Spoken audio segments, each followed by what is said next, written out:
Coming up on this episode of The Social Hour, Amber and I are chatting with Mitch about the future of social business. He knows a thing or two about it. Plus, turn your Facebook profile into an emoticon. And Snapchat is still on the rise. All that and the latest on Pinterest next. Netcasts you love. From people you trust. This is Twit. Audio bandwidth provided by the new Winamp for Android, featuring wireless sync and one-click iTunes import. Now with free daily music downloads and full-length CD listening parties. Download it for free at winamp.com/Android. Bandwidth for the Social Hour is brought to you by Cashfly at CACHEFLY.com. This is The Social Hour with Sarah Lane and Amber MacArthur, episode 114, recorded Friday, June 7th, 2013. This episode of The Social Hour is brought to you by Shutterstock.com. With over 1 million high-quality video clips, Shutterstock helps you take your creative projects to the next level. For 30% off your new account, go to Shutterstock.com and use the offer code SOCIALHOUR6. And by Umano, interesting content read to you by professional voice artists. Stay informed on the go. Umano is available for your iPhone, iPad, or Android device. Download it for free in the App Store or on Google Play. UMANO. For more information, visit umanoapp.com. And by Social Media Solutions from SAP. If you're a social media manager at a large enterprise, gain insight and engage in social media with Social Media Solutions from SAP to improve your customer service and support experience. Take a guided tour today at sap.com/twit. Hey everybody, welcome to another episode of The Social Hour. It's a beautiful day here in sunny Petaluma, California at Twit World headquarters. I'm Sarah Lane. And I'm Amber MacArthur in Toronto, Ontario, Canada. Just got back from Ohio, from Columbus. Had a great time there, and it was beautiful. However, Toronto was a little bit dreary and rainy, I have to say. Not too warm, but nonetheless, it is Friday, and no plans for the weekend on my end, which is always good news, Sarah, I have to tell you. So, Amber, I had a bit of a run-in with some Torontonians recently because the Blue Jays were in San Francisco playing the San Francisco Giants. A little baseball action. My mother and I went to the game on Wednesday, and the Blue Jays won, and that's fine and good because I have nothing wrong, no actual issue with the Blue Jays. But Amber, I was sort of floored at how many, I mean, maybe they weren't all from Toronto, but Canadians were at AT&T Park. There are a lot of, oh my goodness, a lot of Canadian refugees in the Bay Area, obviously. You are exactly right. You know, when I moved to San Francisco in 1999, I lived there till 2002. In fact, there was a Canadian social group that had been started just a couple years before. And I would go to events where there were literally hundreds and hundreds of Canadians. I'm sure there's even more now. So, you know, watch out, Sarah, because everywhere you look, I guarantee you there's a Canadian somewhere who's just blending in perfectly. And you never know to the last minute. As you found out. It's true. They look just like us, except for those blue hats. It's the only way I could tell them apart, at least at the ballpark. It was fun, though. It was, you know, it's all in good fun. Well, Amber, we have a treat today because it has been a while since we'd had an esteemed guest here on the Social Hour. But you found somebody that's sort of perfect for us. Yeah, definitely. So Mitch Joel is going to join us, and I've known Mitch for a few years. He wrote a book called 6 Pixels of Separation in 2009 or 2010, and he's just come out with a new book called Control Alt Delete. And I was interviewing him last week for Fast Company, and we were chatting, and I just realized the topic of his book is perfect for the Social Hour. And also, he put out this SlideShare presentation that's now been viewed almost 100,000 times with 25 really interesting stats that talk about the digital space. So Mitch is joining us now. Hello, Mitch. I don't know where you are in Montreal. Yeah, another Canadian sneaking into the picture. Hey, Sarah. Thanks for joining us. Happy to be here. So tell us a little bit about Control Alt Delete. I mean, I know what it means when I make the connection on a keyboard, but what's the book about? So I wrote a book about these 5 movements that have fundamentally changed business forever that most businesses and brands are doing nothing about. And so I feel that it's time for the reboot. And that would have been, I think, an interesting book in and of itself. But as I was writing it, I realized that you got to go to work tomorrow and you got to be that person or be that entrepreneur or intrapreneur. And so I actually wound up dividing the book into 2 parts. And the first section is called Reboot Business, which talks about those movements. And the second part of the book is called Reboot You. And it's all about the triggers. I call them triggers that you need to bring to work, whether it's physical, psychological, or attitudinal, that'll help you sort of understand what this new world is about. So it's not about trends and where this world is going. It's about these sort of fundamental shifts that have taken place and what you need to know to be viable and how to connect with your consumers in it. And when we talk about social media, I know early on in your career, that's what you talked a lot about, and it's evolved since then. But can you talk about how the book relates to social media professionals? Because I know there are a lot of people listening who use social media both in their personal lives, but also for business purposes. Yeah, I think the sort of output of the whole book is based off of this idea that the ways in which you can connect have so fundamentally changed. So I started that off with 6 Pixels of Separation, which was named after my blog and podcast, and I've been doing that for over 10 years every day, and sort of leading into Control Alt Delete, which is the sort of the now what. So now that we know that Facebook isn't a fad and that mobile and social and how they connect isn't a fad, what do we need to move forward to actually make this stuff function for us? And the reason I say that is because most people are still taking very traditional metrics and dumping them into these channels. And I just have been, for over a decade screaming that that's just the biggest mistake. And I think now we're at that sort of moment in time where we can sort of step over that threshold and really drive home the ways in which you can pull real results from this stuff. Mitch, when you look at your slide share, it hooked me in right away, this is something that anybody can follow along with as well. Your first slide is, there's only one question: do you want to be employable in the next 5 years? I mean, I think everyone said, well, yeah, certainly hope so. That's it's something that kind of scares people sometimes, that the world is changing, and do we all have the skills that the younger kids just coming out of college possess, and how do we all change with the times? What's sort of the point of this group of slides, and what do you expect people to take away from it? How should their behavior change? Sure. Well, the first thing is when I sat down with my publisher and they said, you're sort of going through the book proposal phase of that second book. And they're like, so who's this book targeting? And I'm like, I think anybody who wants to be employable in 5 years. And they're like, snap, that's it. That's the marketing thing we're going to do to pull in. And I think the truth of the matter is that people hear the subtitle, right? Reboot your business, reboot your life, your future depends on it. You want to be employable in the next 5 years.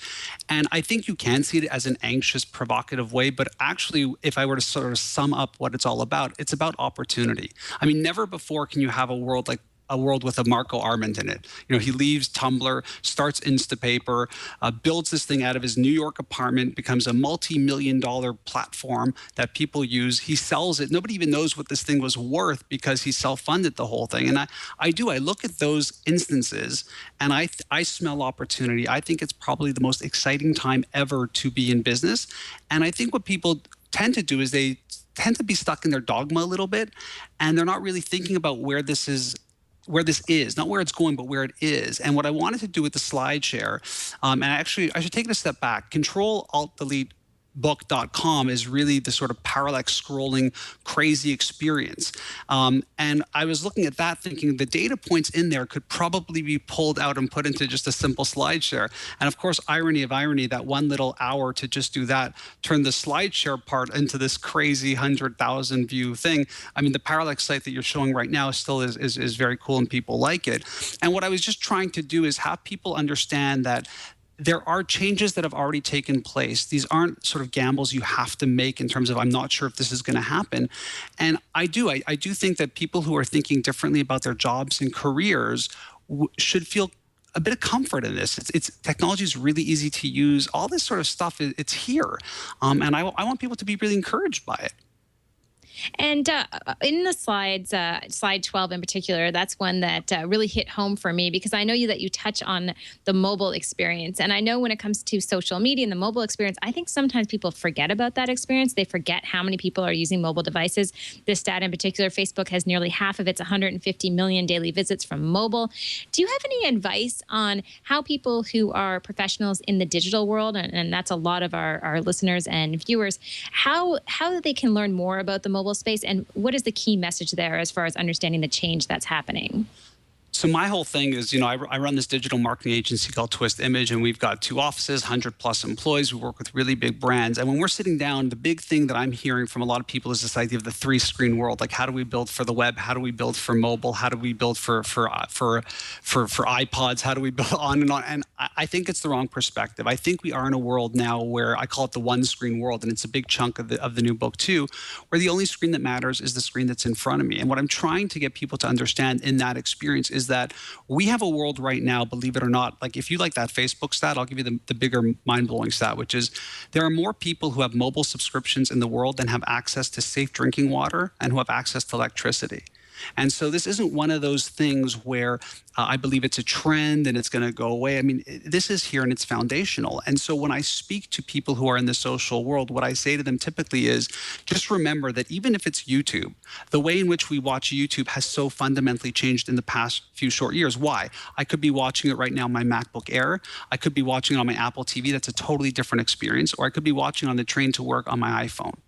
And so I think when you think of this idea of screens and mobility and social, what I'm trying to push down to people is take a step back and look at context. And if you can understand the user context and when they're most active with the media or passive with their media, you will be able to create components for them that are way more captivating, that will take you further and farther.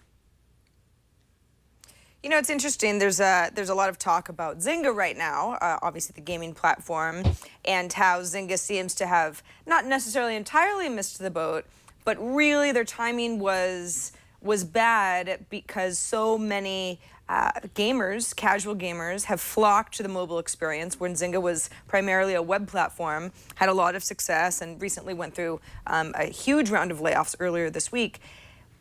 I mean, how does a company or even an individual kind of like walk the line between making sure that it's new and cool and following the trends and even the fads that people want, and not getting away from what the core strategy is, what the core product is? Well, for every Zynga, we also have a great indicator, which is a Facebook. Yeah. Right? Facebook goes out and acquires Instagram for $1 billion. Let's put that aside. Facebook was completely built on that same type of thinking, Sarah. It was web browser based. It was definitely PC based. They start seeing that traffic move, and whether or not the acquisition of Instagram fell into that isn't relevant. They completely I think they actually did pull a Control-Alt-Delete, actually. I think they did pull a reboot. And within 4 to 6 months, now we can complain all we want about the mobile app and it's not perfect yet, but they really did a complete 180. And I would say as a user that my experience with Facebook on mobile is quite substantive compared to where it was in mobile not that long ago, and in comparison to the web experience. Now, to me, if a Facebook can do it, a Zynga can do it too. And I'm not sort of pointing fingers and saying they got it right and they got it wrong. Zynga, I think, is just an interesting anomaly because I think they also came in and became extremely popular almost at the moment the cliff was literally falling. And so it becomes harder to change. It becomes harder to Control-Alt-Delete. It becomes harder to do the reboot. But I don't think we can look at that and say it's not possible. I think that the brands who are paying attention to their information, their users, and the usage really can start seeing these things happen a lot faster. Just one more question from me, and this is more of a selfish question, because when I was looking at your SlideShare presentation, you had mentioned it to me the other day, and then I saw it's at almost 100,000 views today. And I'm curious why you think it's become so popular, because basically there are 25 really interesting stats. What does it say about people and their hunger for this information today? So when we built the actual digital experience first, we had that share functionality in it, and I was testing it. And so I shared one of the data points, and it got retweeted like a whole ton of times. And that was sort of the thing that said to me, okay, like, I think this can make sense. One is I think because of Twitter and because of Facebook and because of blogging, a lot of this stuff just sort of comes in and out of our worlds, and we don't have enough time to really sort of deep dive into it and really think about it. Something tells me that one is I think there's a correlation between data points and SlideShare, that stuff just sort of works together. But when people are on SlideShare, it feels to me that their intent, which is a really important part of the book too, this idea of how you know the intent, is they're really there to spend some time with it. So when you look at that slide deck and you see 35, you know you're not going to just tweet that and it's going to be gone in a river of news in 2 seconds. You're going to spend time with it. I think the more time people spend with that and the more relevant it is to them, the better it is. I think in this case, we see these data points come across in Business Insider and Digiday and all these places, but I don't know if we ever really take the time to ingest it. And when you package them all together, the way we did it, and I think the way others can do it, I think it gives you pause and it makes you realize that this isn't about where things are going or where we've been. Things really have foundationally changed. And so I think that that's why it works so well. Well, Mitch, I mean, this I absolutely love. I was actually almost zoning out because I'm looking at your slides, which we'll have up in our show notes on this show as well. It's awesome. I mean, you have such good information. Where can people find out more about your book and where to read more of what you're putting out online? Sure. Well, twistimage.com/blog is where you'll find 6 Pixels of Separation, my blog, which I blog daily, and my podcast, and my links to my Harvard Business Review stuff and Huffington Post. And on Twitter, I'm just always Mitch Joel. I'm Mitch Joel everywhere. All small caps, one word. Do you say that you're daily podcasting? So I podcast every Sunday, about 35 minutes to an hour. I've been doing it. I've got like 300-400 episodes already. All right. And I blog every day. Yeah, One of us. I'm one of you. You are. Well, thanks so much for joining us, Mitch. Great stuff as always, and we'd love to have you back. Anytime. I appreciate both of you. Thank you so much. Thanks, Mitch. We'll talk to you Thank soon. you. All right, that's Mitch Joel, author of Control-Alt-Delete, the president of Twist Image at twistimage.com, and we'll have other links to the slide share deck that Amber and I kept raving about in our show notes at twit.tv/TSH. Quick reminder that if you're watching us live, you already know this, but we record the Social Hour live on Fridays at 4 p.m. Eastern, 1 p.m. Pacific. You can find all of our, not just show notes of all the links that we talk about, stories and services and whatnot, but past episodes and links to subscribe at twit.tv/TSH. It's kind of our mothership of the show. And if you have any feedback or ideas of what we might cover in a future show or guest ideas, we'd love to hear all of that. You can email us at thesocialhour@twit.tv, which is working again, by the way. Thank goodness. We have a lot of your feedback, later in the show as well, because it's a social show. It's not just about us, it's about all of us. All right, before we get into some of the news of the week, let's take a moment to thank Shutterstock for sponsoring this episode of The Social Hour. If you haven't hung out on Shutterstock.com, you might not know that it is the place for a variety of really cool images or videos for your next creative project.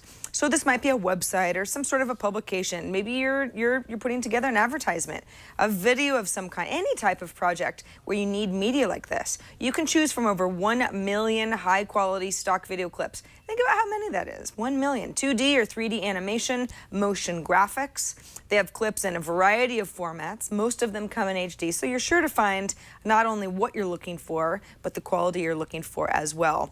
Professional filmmakers and animators are the types of people that are submitting to Shutterstock, so the quality is really high. Plus, the company reviews the videos individually for content before adding them to the Shutterstock library. So you can be sure that it's really just the good stuff. This is stuff that's high quality and looks really, really nice. They're also adding 10,000 video clips each week. Each week, 10,000. So every time you visit, you're going to get a whole new slew of cool images and videos that are just going to be perfect for you.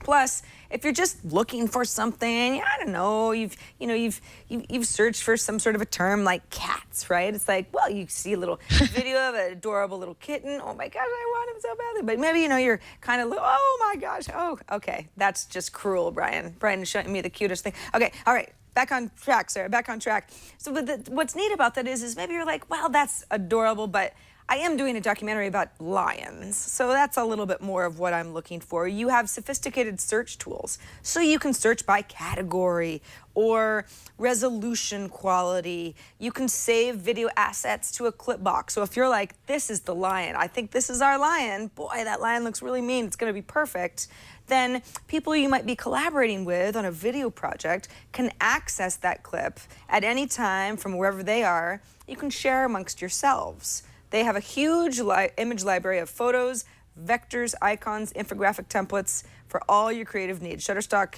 truly has it all.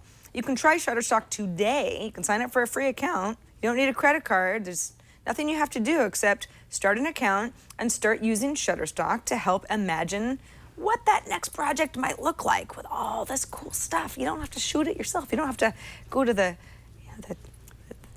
some sort of African safari to get an angry lion. It's like you just get it from Shutterstock. If you decide to purchase a plan, use the offer code SocialHour6. So that's Social Hour, all one word, and the number 6 at the end.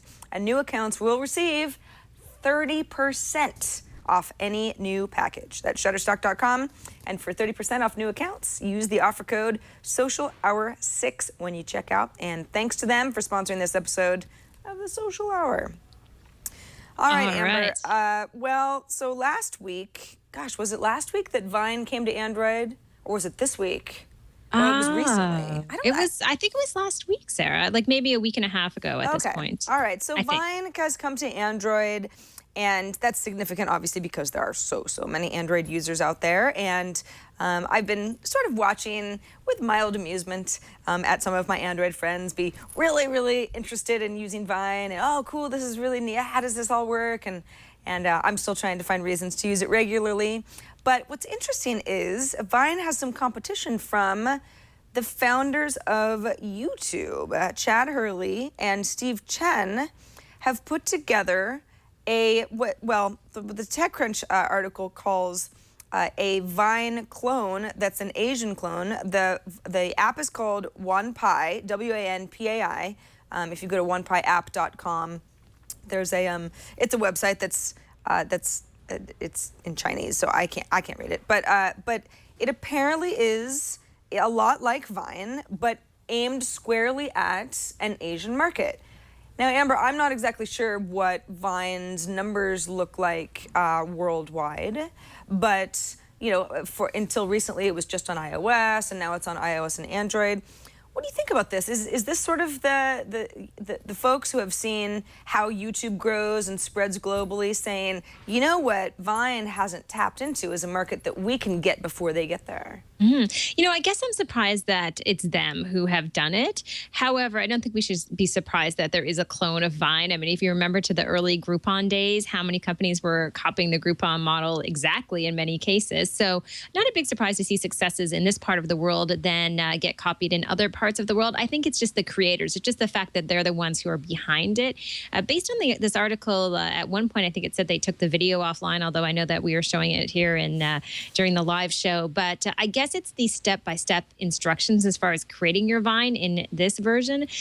They seem to be almost exactly the same as Vine, and that's probably going to not do them any favors as far as their popularity among technology people.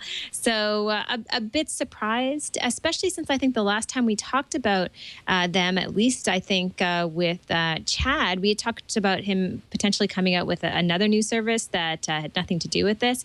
Nonetheless, I don't know. Obviously, they haven't commented on it yet, but not a big surprise to see a clone. But the creators, these guys doing it, maybe a little bit surprised. A little bit surprised, yeah.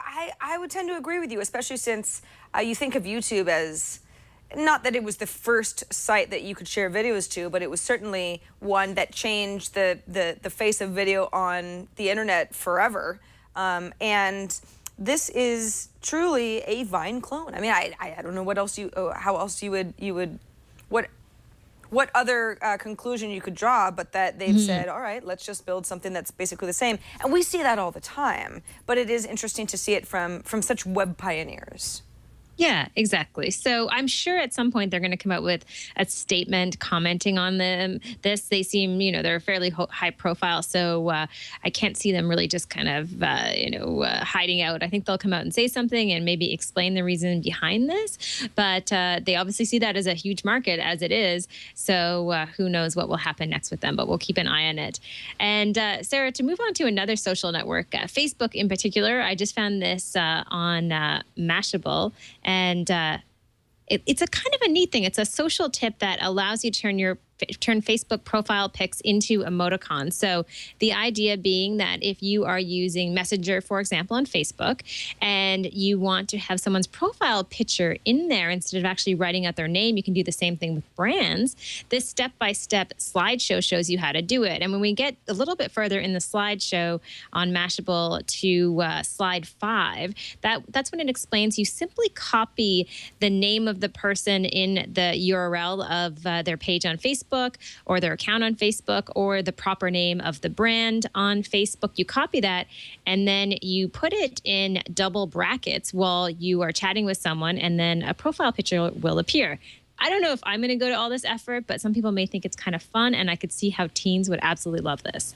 Yeah, this is for the teens, isn't it? Or just people who really, really like having a profile picture that, you know, you can do more with. I actually kind of like this. I mean, for all of our audio listeners, do go back and watch the video because you're missing some real gold. John Smith having a whole conversation in emoticons based on profile pictures.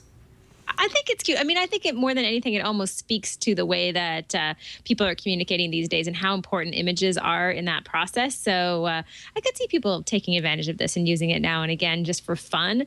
May wear off after a while, except if you're in a certain age category. And then I could see it being something that you do all the time. So a little tip there from Mashable. This is a very good tip. I would love to see this. And if anybody has, you know, links to how somebody has used it creatively, do send it to us so we can show it off next week. Amber, do you have any friends who I've got quite a few emoticon / emoji friends.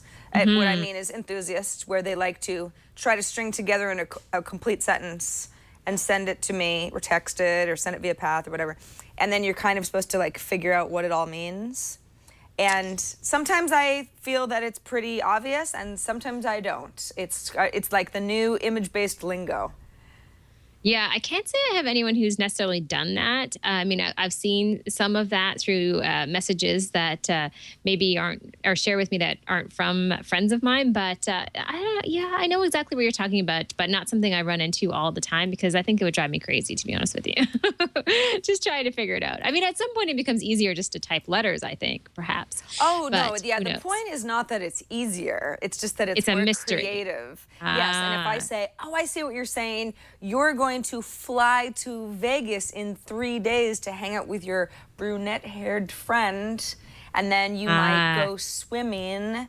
So it's a puzzle. We both feel, yes, as though I have unlocked some sort of a puzzle, and we're on the same wavelength, then aren't we? I'm exhausted already just thinking about the effort that went into creating that, but it's kind of fun. Yeah, it is. It is kind of fun. I also have friends who say, Sarah, don't send stuff like that to me. I don't know what you're doing. I don't understand, and I don't That's what a lot of my friends would say. I would have to tell you that a lot of my, well, I have different groups of friends, but there's definitely a majority of my friends who aren't necessarily using some of, even like Twitter. They don't use Twitter on a regular basis and don't really understand the lingo, but nonetheless, I can understand how it could be kind of fun. But I don't need anyone to send me any puzzles, but apparently Sarah likes it, so Sarah it's a challenge. Yes, I also like Path stickers, even though I don't even really like Path all that much.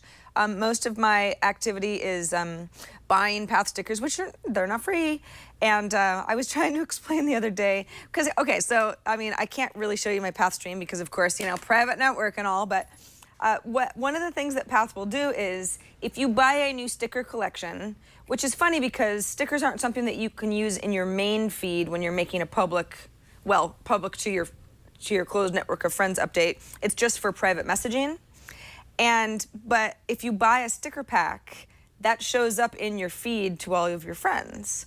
So if I were to I bought this new sticker pack called Willa. It's like this collection of stickers that are based on a little animated wombat. Well, she's not animated, but she's a cartoon. And it says, you know, Sarah has bought the new Willa sticker collection. And then all my friends make fun of me because they're like, don't you have anything better to do? I mean, are you really sending people that many stickers? And I was like, yes, I really am. They're awesome. Why aren't you? And that is just so funny. You know, that's the beauty of socials. We all use this stuff in different ways. Do you have cat stickers that you share, Sarah? Oh, Amber, of course. Yes, I've already bought all of those. I've now gone into wombat territory, though, because I don't want to overuse the cat stuff. I want it to really make an impact, and that lessens if I overuse them. Very, very smart, Sarah. Yeah, I'll send you some later. You'll love them. All right, I promise. can't wait. Moving on to our spotlight of the week. We tend to glaze over Pinterest because Amber and I will say, well, there's new stuff on Pinterest. I know. I think last week it was like, Pinterest got some new mobile look. Okay, well, now y'all know about it if you didn't already. But I thought, okay, let's give Pinterest a little bit more love than usual. We've got a little Pinterest block here. One is a nice feature that Pinterest has actually decided to offer, and that is searching your own pins. Believe it or not, well, you may already know this. If you pin a lot, that was not actually a feature until recently. So when you're on your own Pinterest board, if you want to, let me actually go to my own Pinterest board. Pinterest, there we go. I hope I'm logged in here. I am. So here's my own Pinterest board, and you know, I'm looking through all the, you know, the people that I follow. And if I were to say something like, I'm hungry, if I were to say something like pie, right? So I'm searching for pie because it's Friday, and who doesn't want a little pie? Well, there's all sorts of stuff that's showing up in my main feed, but it's like, no, I pinned something, didn't I? Let's look just at my pins. That's a new little feature, and sure enough, I pinned Momofuku Milk Bar Crack Pie some time ago. This is a real thing, by the way, and it's one of the best things that you'll ever eat if you're ever in New York. Make it your first stop. Really? Yes. Now, I don't pretend to use Pinterest all that much, Amber. So honestly, if I were just to look through my own pins, this wouldn't be too buried. But if you're an avid Pinterest pinner and you have a variety of boards and things have started to get cluttered, then this is a really great feature tool for you. So that's a little something that Pinterest has offered.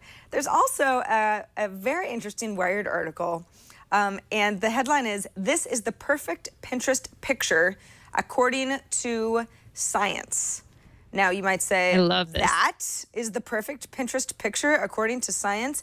Yeah, so there's a startup based out of Philadelphia called Curelate that has been basically taking data from Pinterest, putting together a database of millions of images of things that are shared on Pinterest, and taking information by the sorts of photos, images that seem to get the most amount of likes, that seem to get repinned the most, the stuff that seems to get shared over and over. So they did some number crunching. They sampled over 500,000 images and basically put them into categories that seem to be winners on Pinterest. So this particular image, which was an image for a recipe that Paula Deen put together for a cucumber salad, is supposedly the perfect, ideal Pinterest image if you want it to become popular. And Amber, I thought the reason that it's so popular, I mean, I guess it looks pretty good, but it's for reasons that I wouldn't immediately think of. For example, images that don't have human faces tend to be shared more often. I'm not sure why. Maybe it's because, you take out whether, I don't know, a person's attractive or I don't know. That's kind of weird. Multiple colors, apparently images with multiple dominant colors get 3 times the replies than images with just one. On the subject of color, an image that has a lot of red or orange gets twice the repins of images that are predominantly blue. I don't know if that's because, red is a little bit more of an aggressive color. I'm not exactly sure. And portrait styles, so images that are vertical in orientation with an aspect ratio between 2 to 3 and 4 to 5, apparently are just more popular than images that fall outside of that very specific range. And, it goes on and on, but fascinating stuff, Amber. I would have had no idea that there was sort of a thing, but I guess Pinterest is kind of specific in the way that people tend to use it. You sort of see the same kind of stuff over and over: food, clothing, home decor, and maybe a lot of it just has to do with the way that the images look. I love this. I am such a geek when it comes to these stats. So I think this is really interesting, especially for people who rely on Pinterest for their social media efforts. The conference I was just speaking at in Ohio, afterwards, someone came up to me and mentioned that I didn't talk a lot about Pinterest. And I just sort of explained that I don't use it a lot. And he said that he uses it really primarily for all of the marketing that he does. And it's the #1 network that he depends on. So you realize it's such a massive community, but it seems like you have to be, people who are into it are really into it. And I think they will love these stats. And even if you're starting out on Pinterest and trying to figure out what to do, this article has so much great information there about what would make the perfect picture to share there. So this is really fun. It reminds me of some of the early stats that would come out about from Twitter about the perfect length of a tweet, where to place the link. I mean, all that information exists online. It's just about digging it up and figuring out how you're going to take advantage of that. Sure, yeah, and then you get people who are trying to kind of game the system, and it's not as if they're doing anything wrong. It's just like, let's figure out how Pinterest can help me with whatever I want to share by placing some kind of rules on how to put together something that's just going to be accepted by the community more than if you weren't following those rules. It is fascinating stuff. Again, we'll have that Wired link in our show notes. If you haven't read the article already, it's good stuff. And then finally, Pinterest has a variety of boards that the company itself puts together that are themed. There's a really great Father's Day theme on Pinterest right now for, if for anybody who's sort of like, last minute gifts. But I was looking through this and I thought, well, this is not, I mean, sure, this could be great for anybody who's got somebody to buy a gift for, that's sort of dad themed. But it's also really just a cool gift theme, for guys. And some of the stuff is, it's not just for guys. I mean, women like to grill too. But if you want to buy some man soap, or some of the beauty of Pinterest is it's kind of like a beautiful curated shopping site. And Pinterest has the strength and the numbers and the variety of people who are sharing stuff there. So it's definitely worth looking through for the dad or the brother or uncle or man friend who has it all. I like the man cave. There's a bucket that's like the man cave beer bucket, which I'm sure would be appreciated by some guys out there, maybe girls too, but definitely hilarious and lots of good stuff there. See, every time I look at Pinterest and you show me any boards like this, I just want to start using it, but I can't. I feel like I don't have any interest outside of technology, so there's nothing to pin, Sarah. It's a sad reflection of my life, isn't it? Yeah, I think maybe the both of us, if we're really being honest, don't want to get too into Pinterest because in a way, to me, it seems like a time-wasting activity. And that's not fair because, hey, the digital scrapbooking phenomenon is not just a time waster at all. But for me, I go down rabbit holes so easily. And I also have to really limit my online shopping because I don't need a bunch of junk. And I can convince myself that I need man soap. It doesn't even take much. I just am like, that's funny, I'll buy it.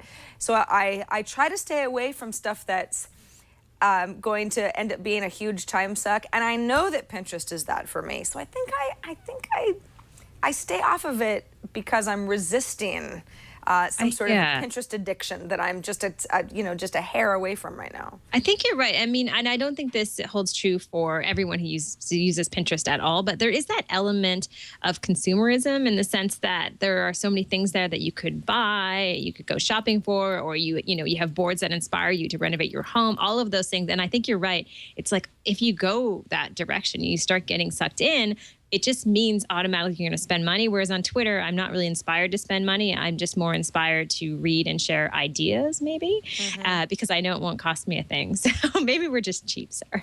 Maybe that's what it actually comes down to, is that we are just cheap. Which actually brings us into something that's cheap, but in a good way. This is our second sponsor for this episode of The Social Hour. And that is an app called Umano. You might say, what's Umano? I may have heard of that. It's an app that discovers the most interesting, intriguing articles and news stories from a variety of trusted sources and has them read to you, not just with, some robot voice. No, it's a professional voice artist reading it to you. People, the kind of people you actually want to listen to, that's soothing. You can listen whenever it's convenient for you. That could be while you're commuting. You might be a commuter like I am, and you've got a couple hours a day where all you can really do is listen if you want to be absorbing the news while you're working out. Maybe you're making breakfast, or you're doing some, I don't know, light cleaning among your indoor plants. Hey, anytime that you can listen to something, it's kind of like an audiobook for news stories. You can browse a huge selection of topics and publishers from within Umano itself. You can personalize your news preferences. You can say, I really like tech news, or hey, when I'm stuck in my car, I want to listen to something besides tech news. You can make playlists for yourself. So if you know you're going to be listening for a certain amount of time while you're on a long walk, etc. You can make sure you've got a couple hours of listening. It's great. You can share your favorite artist via email, social media. If you hear something, I'm like, Amber would just absolutely love this. This is a really, really great talk. And best of all, I mentioned cheap. You can download it for free on both your iOS and your Android device. Yes, that is Umano. You can download Umano for free right now in the App Store or via Google Play. That's Umano. For more information, you can go to umanoapp.com to see how it works. And thanks to them for sponsoring this episode of The Social Hour. We know you guys are, avid readers, but you can listen as well. Good voices. It makes all the difference. All right, Amber, we mentioned that we've got some viewer feedback this week, so let's get right into it. We got feedback from well, shoot, I seem to have cut off your name. I do that too often. But this is from a viewer in response to last week's sort of funny, sort of not funny Hitler kettle that was featured on JCPenney's online store. And they said, I'm watching you talk about this whole Hitler kettle that was brought to you by JCPenney. For anybody who maybe didn't see this or listen last week, it's not actually a Hitler kettle. It's just the way that it was angled kind of reminded some people of a Hitler mustache. He says, this is not the first time I've heard about this non-story, but I think JCPenney's response was sufficient. There we go. That's the Hitler kettle. He says, are we really holding them responsible for not reacting sooner to something that is in no way their fault? Do we really think it hurts a brand just because they actually had to tell us that they had no intention of selling a kettle that just happens to look like a very stylized version of Hitler? I don't think of JCPenney any differently than I did prior to this nothing of a thing. Maybe I'm a little out of touch, but are there really people out there who might not shop at JCPenney because they didn't come out and tell us the obvious? He says, perhaps all of those who made such a big deal about this and wouldn't let it remain the weird little distraction that it is, they're the ones that should be examined. It's really interesting, Sarah, because I remember looking at this picture last week, and I think it was an image off their website. But when you just flashed up that picture from, I think it's a billboard that was maybe on the side of the highway or wherever it was, and all of a sudden I do see the resemblance a lot more to it looking like Hitler than I did just in the little screenshot from JCPenney's website. So anyway, I do agree. I mean, I do think that it's something that people won't care about it necessarily in a week, but I think we talked more about the social media reaction and how JCPenney really wasn't perhaps as responsive as they could have been. And this was just one example of how businesses need to be more responsive in this day and age, and just a lot more quick to be able to get out there into the social media space when something like this comes up. It's not their fault that this kettle was made, but I think we just have to be more aware of conversations about products like this and be able to kind of intervene when necessary. Yeah, I think you make a good point. I definitely get. I mean, I was of the mind last week where I'm like, I wouldn't even have seen that. I wouldn't have made. I just, my eyes would not have gone there. Now that it's pointed out to me, it's like, oh yeah, I get it. But it is a kettle, so. I don't think that there was any sort of like subliminal messaging going on. That said, that is one of these, I mean, it's not like, hey, that's a kettle that looks like a turtle. It's like, that's a kettle that some people think looks like a person that is equated with really, really bad memories. So it's kind of like when you get into that realm as a large corporation, you can't just ignore it because it's silly all the time. That has to obviously be a case-by-case basis type thing. But yeah, it's a matter of let's make sure that even if something is sort of spinning out of control and it's silly, if enough people kind of get behind it, you do want to make sure that you're controlling the messaging. Yes. Yeah. That's pretty much it. All right. I'm not sure who this email is from, but this is really interesting. Oh, it's from Michael. Yes. Michael sent in an article about sharing Coke cans and said Coca-Cola collaborated with Ogilvy and Mather Singapore to create a Coke can that is literally meant for sharing. Dubbed the sharing can, it's a regular-sized Coke that can be twisted apart into 2 smaller cans, allowing you to share one half with a friend. It's only available in limited quantity right now in Singapore.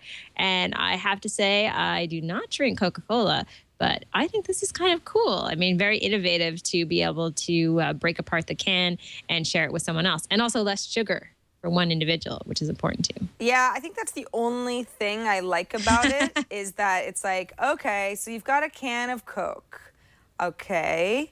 Now it's like a cutesy thing that it's actually 2 cans of Coke. So you share with a friend. Now, I know a few people who shall remain nameless who work in this very studio, Amber, who are Coke addicts. You know, soda in general, but it's like, I mean, that's just, you all know who you are, right? And it's not just Coke, but it's, you know, that when you want that, that's what you want. None of these people want to actually have half of the can of Coke because you're so used to, you know, the quantity that you're consuming. So I think that this is kind of a cutesy little marketing thing. I kind of like that. I think it's kind of clever how they put the bottles together, but I don't think that this is going to become, you know, the next generation of soda drinkers are going to be like, let's get social with our soda and give half to our friends because that's just cool. But maybe I haven't spent enough time in Singapore. Maybe they're really sherry there. Yeah, I mean, I guess it's one of those things too. I just want to believe maybe it means that, again, that you're sharing and you'll drink less Coke. But I think you're right. People I know who love Coke, they love it. You know, they're not necessarily going to want to share it at all. But it's an interesting design, I think, for the can. So that makes it kind of, it's kind of fun. So neat to see how someone would take something that's really, historically for so long, a can really hasn't changed and be able to split it apart like that. So thanks for sharing, Michael. Yeah, thanks for sharing. I hadn't seen that. It comes from a blog called designtaxi.com was the link that he sent us. New to that as well. So thank you. So let's see what's hot on Twitter. This is actually a story written up by O'Malley over at GigaOM that claims Snapchat, which is the very, very hot app, especially in that whole teen demographic that is built around the idea of sharing images and videos that are short and don't last forever, you know, 5 seconds type of a thing, to send stuff back and forth. Snapchat, he says, Ohm says, is close to raising as much as $100 million, which is huge considering that it had previously only raised, you know, it was less than 20 million. I think something around like $13.5 million from investors. 100 million is a very large round, which basically means that the company and its investors values itself very, very high, which is why you get that kind of a money, because if investors give you that much money, then they're banking on getting a large rate of return because your company's valued so much. And so I looked at some stats. Snapchat CEO Evan Spiegel says that users upload 150 million images every day. Now, this is very, I mean, that's impressive. But it's also a huge leap from just, I don't know, 8 months ago, October 2012, it was 20 million a day, which was impressive then because Snapchat, for many of us, seemed to kind of come out of nowhere. Also, Snapchat is said to have 5 million daily active users. That's not monthly active users, 5 million daily active users, which is extremely impressive. So Snapchat actually also, Amber, was it yesterday or might have been Wednesday night, did a nice little revamp, at least on their iOS app, just kind of cleaning it up. There are some, it's a very, for anybody who uses Snapchat, it's got a real cutesy feel to it. And the UI got a little bit more streamlined, probably because they figure, well, you know, we don't want to leave out other demographics that might be a little find the childish nature of it somewhat off-putting. Although you still have your pretty girls who are taking little selfies of themselves on the Snapchat homepage. So, it's not gone totally grown up just yet. But what do you think, Amber? I must admit I did a little Snapchatting when I was recently on vacation in New York with a friend of mine. She was at a wedding, and I was sort of walking the streets, and we were sending each other kind of funny little pictures, just like, hey, I'm looking at this store, and she's like, hey, look at the table arrangements at this, at the wedding reception that I'm at. And it was fun because they weren't really images that needed to be saved anywhere, and they weren't images that we needed to think too much about and put nice filters on or try to impress each other with. It was kind of like a snapshot of my life, and it was fun. That's kind of an interesting point, though, because I do think there are times when you're with people and you're taking pictures and they're going to be shared, where all of a sudden there's this pressure to look better, to add filters, to make something appear that much more professional than in real life in many ways. So I guess in that sense, Snapchat is a much rawer experience, but I don't really use it a lot. But I'm amazed at these numbers. It's just phenomenal to think that they have 5 million daily active users and the number of images shared every single day. So that's pretty big. So I guess that's where the $100 million valuation kind of makes some sense, if I can say that. But I mean, it's absolutely phenomenal to think that there are that many people who are sharing images on a daily basis. If I were Facebook, I would be paying a lot of attention to this because those numbers are quite staggering.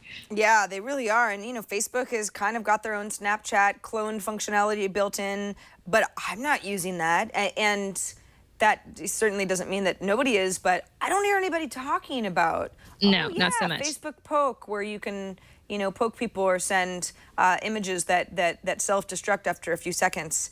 I do not see that. But again, who knows? It seems like these Facebook does so much of that Me Too. Oh, we'll just build that functionality because we have like 1 million engineers, so why not? Oh, yeah. But Snapchat seems to be running away with the genre anyway.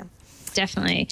All right, Sarah. So for our hashtag of the week, this one is kind of interesting. Not a big surprise. Probably the biggest news of the week has been about the NSA and listening in on phone conversations, internet conversations, potentially. And a lot of people have been poking fun, particularly Verizon and their marketing plan, which they've had for a bit, called the Share Everything Plan, and their catchphrase, "Can you hear me now?" So you can imagine that this is great for the Twitter sphere in the sense that people can come up with some really clever hashtags, especially around the Share Everything Plan. A lot of tweets sent out really within a few hours of this news about the NSA, and this article in usatoday.com kind of digs into some of those stats, talking about Facebook shares exceeding 103,000 within a few hours of the news breaking, and Twitter tweets, and the list goes on and on. So I don't know if Verizon has pulled that marketing campaign, but I did read somewhere that it was still up and running. In fact, on CNN,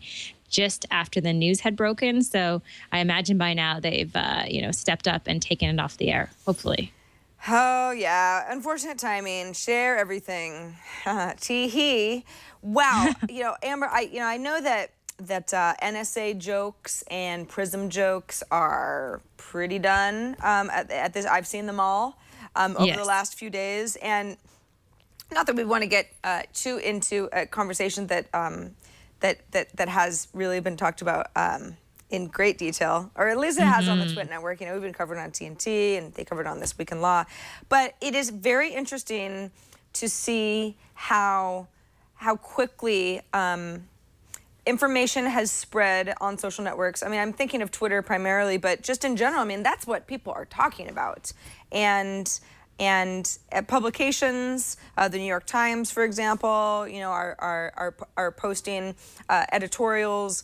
And in some cases, then they're kind of backtracking on the original editorial as information gets out, and people are kind of it seems like there's a process time, right? There's like your initial reaction of, oh my gosh, there's a clandestine government spying marathon going on right now, and they've denied it, and now it's actually happening.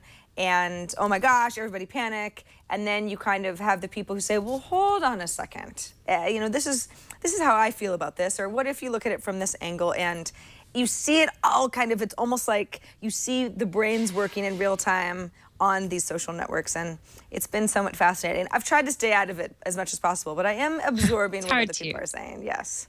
Yeah, it's constant. I turned on the news last night, and I think pretty much every channel I turned on, there were conversations about this, which, makes sense, right? Obviously, a lot of people concerned, and the news still being a little bit fuzzy. But with anything like this, I think it just goes to show you that you just can't win. If you're a big company like Verizon, you have a marketing campaign, who knows what's going to end up happening? I'm sure they thought that Share Everything was a pretty innocent campaign that they had come up with, but now not so much. Yeah, so, probably taking a lot on of new meaning. Marketing people saying, "Wait, no, that's still printed It there." hurts. You It know, hurts. yes, Yeah. a lot of let's pivot with our marketing message. All right, just a reminder that we love hearing from all of you. Thanks to everybody who sent us great ideas for our show this week. We always love to look at the stuff that you want featured and make it part of the show. You have a variety of ways you can get a hold of us. You can write us at the Social Hour at twit.tv. You can leave us a voicemail at 2626 SOCIAL. That spells social. 2626 social. Try to keep those voicemails to 30 seconds or less so we can run them in the show. Or you can always record a video. Maybe you've played around with a service you think that the Social Hour audience would like to see, or you've got a question or a comment or anything. You can upload that video somewhere and send us the link.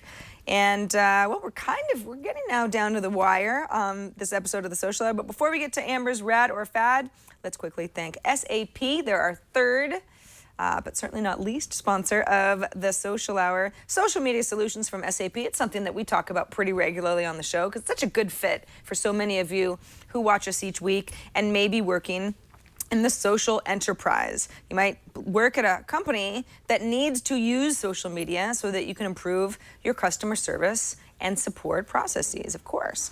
And the thing is that when you're a big company, Verizon is just one example. There's so many companies out there that really have to stay on top of what people are commenting about as it relates to your brand, what they might be complaining about. Maybe there's a branding message that, oh my goodness, that is not going over well. We've got to figure it out. That could be on Facebook. That could be a tweet. That could be on someone's blog. If you work in the large enterprise, you know that it can be really challenging to stay on top of the conversation and feel like you are, again, kind of in control here and things aren't getting out of control. Social Media Solutions is a solution for large enterprises to listen and engage with your customers on social media in a systematic way. This is stuff that works. You can capture reports on conversations, looking at relevant terms, looking at patterns, what people might be saying about your competitors, what your competitors are doing. You can help build better products because you can incorporate real-time customer feedback into your future efforts. You can identify customers who are ready to buy your product, might be on the fence, help turn them into buying customers based on signals that they're sending via social media. And Social Media Solutions uses natural language processing, so it can automatically kind of tell the difference between if somebody says something and they seem angry or they seem happy or they're confused. And at that point, you've got the engaging component. So you've listened, you've taken all of this data in, and now you figure out which team member is going to respond to that person who might be confused on one of the social networks. Customer service and support is very, very important. And you have to be able to figure out how activity on a social media stream can help lead to direct customer engagement by driving sales, by solving customer problems quickly, and of course by responding to customer feedback ASAP, as soon as possible.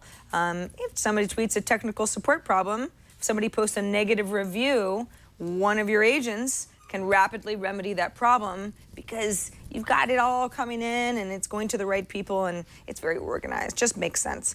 Social Media Solutions from SAP gives you more than marketing by improving the experience and the customer service support experience as well.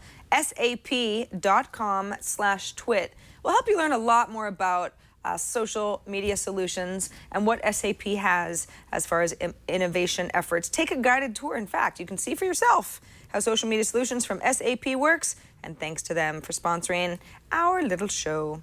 All right, Amber, what is our Rad or Fad this week? Okay. I was going to do cats, Sarah, and I forgot until today. So no cats this week. Next week, I'll try for cats because I promised that last week with our Rad or Fads. But I do have something that is still kind of cute, and it's called Song for Pick. The idea is that it aims to add music to your Instagram photos. And here's how it works. I just logged in quickly through the free service, connected it with my Instagram account, and then it randomly pulls up a photo, one of my Instagram pictures, and then there are 4 different songs that it displays that could potentially go with that photo. And you ask your friends to vote on the song that would match the photo the best. So an interesting idea, but I do agree with the Mashable article in the sense that they say, wouldn't it be better if you could just pick a song and then share it with the image yourself? I mean, it's kind of clunky the way that it works. I don't know what you think. Yeah. Yeah.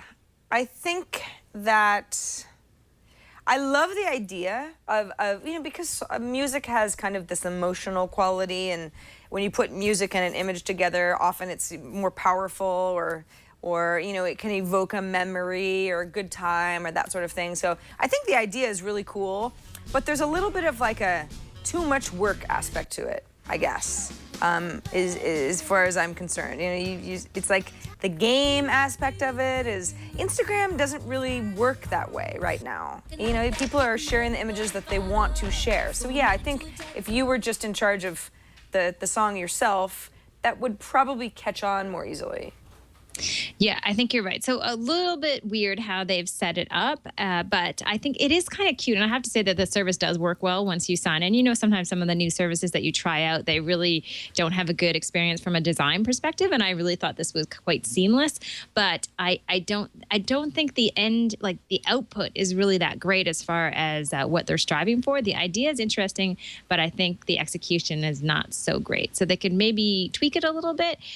Is it rad or is it a fad? I'm going to say that it might be a fad, the whole voting on the song thing. Yeah, I think so too. I think images, it's sort of why I feel like, well, I mean, maybe I'm wrong with Vine because Vine seems to be doing just fine, but the whole idea of Instagram for video never quite seems to work for me, just because the images themselves are just, it's kind of, you got a static image, kind of pristine the way it is. You don't really need to muck it up with movement or, there's, when you add music into it, I think in general, people sort of go, oh, that's kind of interesting here or there. Mm-hmm. But you wouldn't always want that to be another medium on top of the images themselves. Yeah, exactly. So it seems faddish to me as well. There's something there, but it is still a fad. So, and next week for Rad or Fad, if anyone has any suggestions that are cat inspired, because I did promise this for the month of June as far as our Rad or Fads, then please let us know on Twitter and we can work to include them because it would be kind of fun. Amber, you're the best. Thank you. I had forgotten, so thank you. You could have just been like, she doesn't remember. I just remember when you brought up the cats, when you were talking earlier, I can't remember what the story was, but you mentioned cats, and then I thought, oh, I blew it, second weekend, but I'll make up for it. It's all right. No, we all make mistakes. So I know. Thank you, Amber. I've learned my lesson. All right, well, that's a good time. Amber, has something to think about this weekend. To wrap up this episode of The Social Hour, episode 114, in fact. My goodness, we've had a lot of really fun episodes of The Social Hour. Amber, what do you got going on this week? Anything good? This weekend I have a couple of small things I need to do, but a bit of work. And then next weekend I have to go to New York for a few days. So it's one of those things where I'm just going to kind of lay low. I just got back this afternoon from Ohio, so I'm just happy to be home. And really, I'm going to be lame and tell you that probably means I'm going to hang out at home and do laundry and get organized. But sorry, I'm going to go clubbing. I'm going to a rave. Oh, no. Really? Wow. No. Sounds awesome. Jeez. No. Well, Amber, I was actually in New York last weekend. We had recorded the Social Hour a day early to give me a nice little day off, and it was lovely. It was very hot, but it was fun. But I am really looking forward to just hanging out in San Francisco, doing a whole lot of nothing. I'm gonna go see a movie tomorrow, and I'll do some laundry or something, but I'm looking forward to it. So those are the best. Your weekend and next week sounds a little bit more exciting than mine, but we will be here next Friday on the Social Hour, same time, same place, 4 p.m. Eastern, 1 p.m. Pacific. And until then, I'll be Sarah Lane. And I'm Amber MacArthur, and we'll see you soon. Goodbye, everyone.